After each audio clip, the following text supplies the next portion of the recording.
Welcome to Biosumi. Today we learn about chromosome banding. Chromosome banding is a cytological procedure of differential staining of mitotic chromosome, along its longitudinal axis. Now, this banding technique or staining actually shows or reflects the heterogeneity and complexity of the chromosome.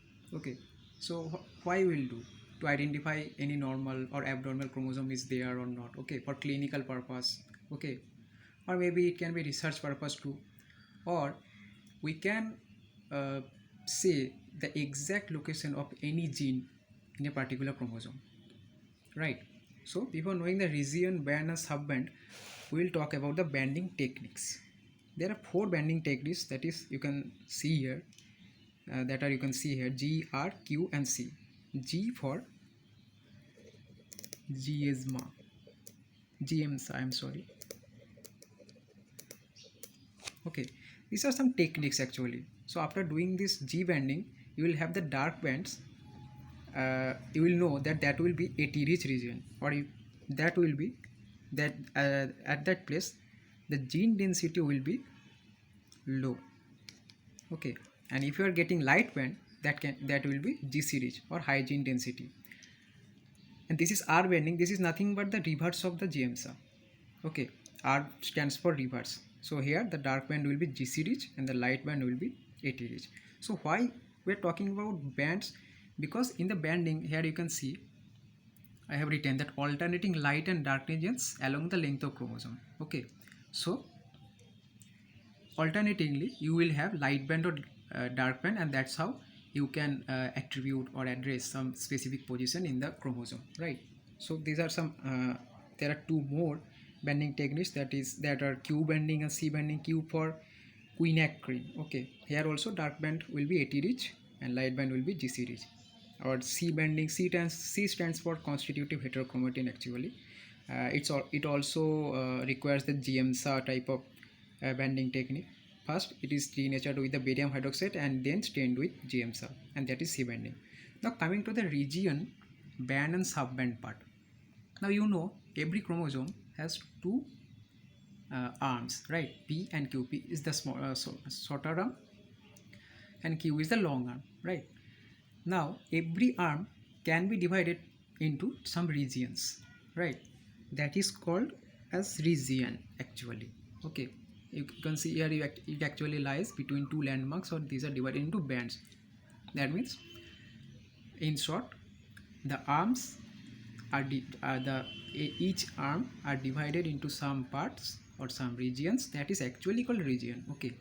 Now the regions can be divided into some regions also, but at that phase we will call it band. And these bands will be easily distinguishable because it will appear darker or lighter with respect to the adjacent one. That can be called as band. The band can be divided also, that can be called as subbands. Now with this information we can specify any particular location of a particular gene.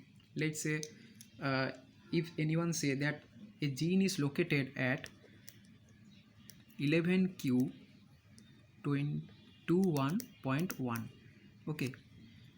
What are these? I will tell in I tell later in one example. So you can see here from this 11q means the chromosome number is 11 and q is the longer arm. Now what is 21 and this one? This is not 21. You have to read as 21, right? Not 21.1. So I will tell you what are these 21 or 0.1. Now as I have said, there are three things I have told: region, band and subband. And you can see here three numbers are there. So the chromosome number is 11. The arm is the Q arm or the long arm. So the region will be the second region or region number 2. This will be the region, and this one will be the band in the band number 1, and this is the subband. So that gene X, Y or Z anything is situated in the Q arm of 11th chromosome, in the second region, in the first band and first subband. Now I will tell how to read a chromosome through an example. as you can see here, this is a chromosome structure. Okay, this is a chromosome. Let's say this is the chromosome 11. Let's say now you can see this is the centromere, and this is one arm and this is another arm. This is the shorter arm, so we are denoting it as P. Okay, and the longer arm is Q, right? This is denoted through their length, right? The red marks, let's see, there are two regions in the P arm. Okay, you can see from this is the region, this is the region, this is one and this is one. Why this is one? Because the nearest to the centromere will be denoted as 1 and the further will be denoted as 2 or 3 or 4, like that. Okay, similarly as Q, the nearest is 1, the region number, this is 2, this is 3. Okay, now region is divided into bands, right? Now here you can see in the P arm of this chromosome, in the region of 1, there are, you can see, so many regions, 1, 2, 3, 4. Okay, similarly here you can see in the Q arm, let's check the second region. Here you can see 1, okay, 2. These are some bands. Now what are sub bands? Look here, in the Q arm of this chromosome, in the second region, in the first band, there are, this is one part and this is another part. Okay, and this can be distinguished to each other, distinguishable to each other. Okay, so this is written as 2 1.1. How? Let's take 2 means region, this is 2, right? The band is 1. Okay, and this 0.1 is subband, this is 0.2.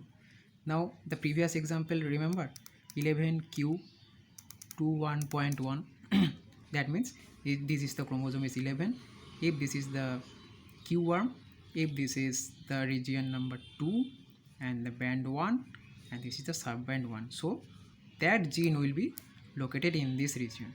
Okay, so this is how the geneticist specify any location of a gene.